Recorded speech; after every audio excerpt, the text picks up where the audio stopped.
Hi, I'm Alexandra Heaney, and with me are Garrett Bacus and Amanda Bowman. We are going to blow your minds on how public relations evolved into what it is today. Public relations tend to shape public opinions that are exploited into the world. People all over the United States are getting more involved in public relations, as well as more job opportunities opening up for those in the field. Media, such as social media, the internet, and the news, has all had a more widespread opportunity for topics along the field of public relations. It seems that everyone knows about the Boston Tea Party of 1773. It was the biggest media event of the time following when the Sons of Liberty, disguised as Native Americans, had political protests against the British government. They boarded 3 ships and dumped an entire shipment of tea into the Boston harbor. This was solely an event to bring publicity, and it was covered by mass media. Newspapers all over the world were connected with this event. In the early 1900s, Edward Bernays, known as the father of public relations, claimed that the 3 main elements of public relations are practically as old as society. Bernays felt that manipulation was necessary in society, and he combined his ideas of crowd psychology with the psychoanalytical ideas of his uncle, Sigmund Freud, the father of psychoanalysis. Bernays' favorite techniques for manipulating public opinion was the indirect use of third-party authorities to plead his clients' causes. He claimed, if you influence the leaders, either with or without their conscious cooperation, you automatically influence the group which they sway. One of Bernays' first jobs was standing by the United States President at the time, Woodrow Wilson, who created the Committee of Public Information. It was the first agency to be created in regards to public relations. The CPI spread positive messages to present an upbeat image about the war and to deny anger. Bernays was hired to help influence public opinion toward supporting American participation in the World War I. A few years later, Edward Bernays was hired by all kinds of companies to manipulate the public into buying their products. One specifically was being hired by the cigarette companies. His biggest campaign was the Torches of Freedom, which was to encourage women to smoke by exploiting women's aspirations for a better life during the women's liberation movement.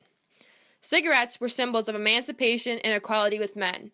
It was used to encourage women to smoke in public despite social taboos.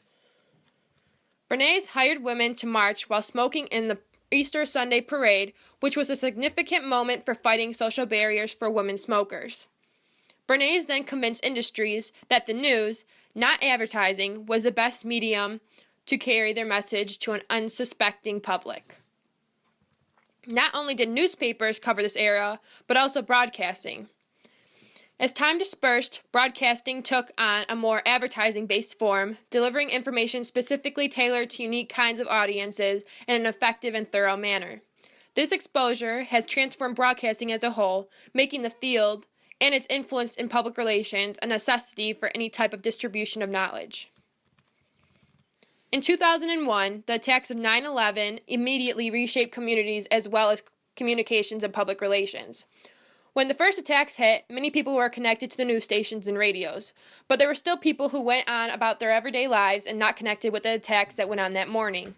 People around the world needed to find ways to communicate quickly, effectively, and accurately. 9/11 may have been the event of the century in regards to public relations. The media, broadcasts, and any news related were going crazy during this time, dishing out any possible information about the attacks to the public. In public relations history, the field was and still is considered nearly a must-have for any company that wished to connect with their consumers in a friendly and, more importantly, a profitable way. Everything today is online. The rapid and never-ending expansion of social media and online communications continues to play a crucial part in the development of public relations field. As our society evolves with the progress of technology, so will public relations. In an age of instant gratification, we need our news immediately as it is happening.